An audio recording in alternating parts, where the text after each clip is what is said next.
Ronde kelima Prague Master 2024 berjalan dengan pertarungan yang keras. Farhan Makshodo yang sebelumnya memimpin klasemen harus puas menerima hasil remis dalam ending benteng yang melelahkan.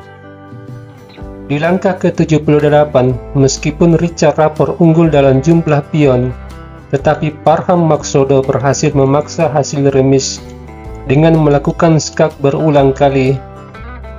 Dan pada akhirnya permainan menyisakan satu pion, di mana benteng berhasil membatasi pergerakan raja, dan pada akhirnya pion promosinya jatuh.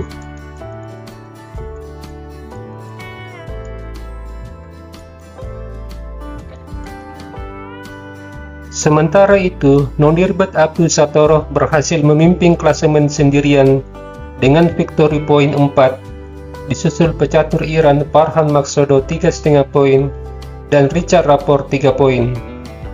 Pecatur masa depan India Praggnanandhaa berhasil mengalahkan rekan senegaranya Vidit Santosh dengan permainan brutal dan mematikan raja Vidit Santosh di langkah ke-52.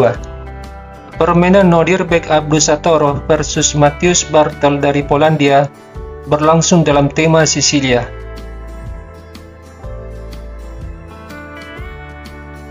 Abdusattorov memukul pion D4 dan kuda kali pion, gajah fianchetto, gajah E3, kuda F6, gajah C4, rokade, gajah B3, D6, pion H3, gajah D7, disusul rokade, lalu kuda menyerang gajah, menteri D3, pion A6, benteng E1, benteng C8, benteng D1, pion B5, memberi pos terbaik bagi kuda di C4. Selanjutnya gajah menyerang kuda. Sampai di sini engine catur memberi keunggulan tipis bagi hitam. Nilainya sekitar 0,01. Relatif seimbang. Abdusattorov lalu mengalihkan bentengnya ke jalur E. Putih menawarkan pertukaran kuda. Dengan senang hati Abdusattorov menukar kuda. Pion kali kuda, sebuah kondisi tercipta di mana main diagonal gajah fianchetto terbuka. Abdusattorov kemudian membawa kudanya ke C4, menyerang pion, gajah kali kuda. Hitam mendapat keuntungan tempo setelah pion kali gajah menyerang menteri. Menteri E3.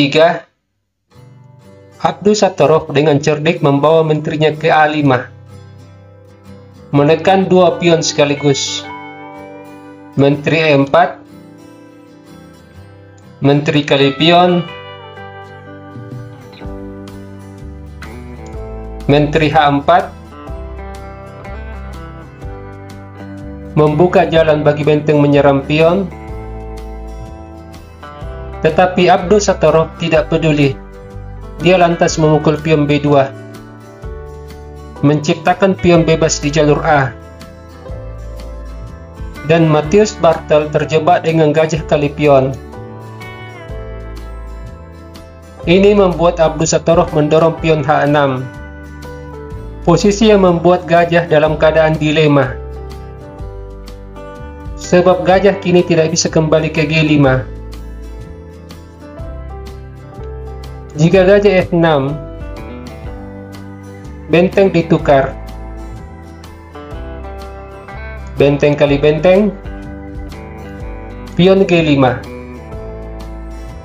Menteri berada dalam posisi salah sebab gajah terancam.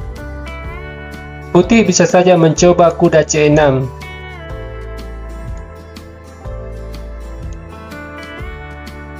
Pion kali menteri, gajah kali menteri, gajah kali gajah, kuda skak, raja F8, kuda kali benteng,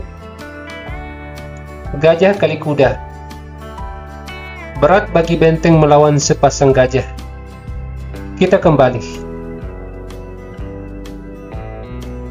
Setelah pion ke H6, menteri F4,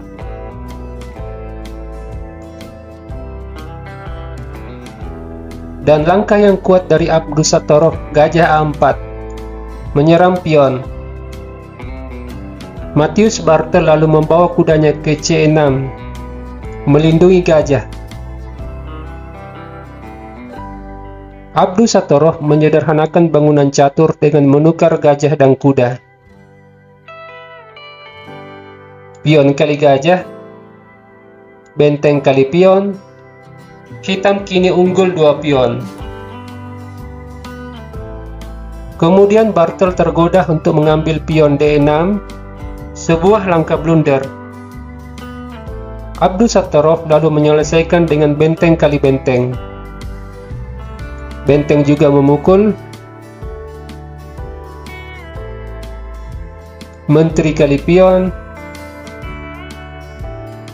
pion G4,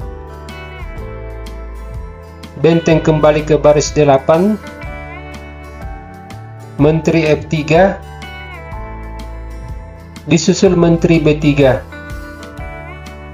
dan putih menyerah, sebab hitam memiliki pion bebas yang menyiksa putih.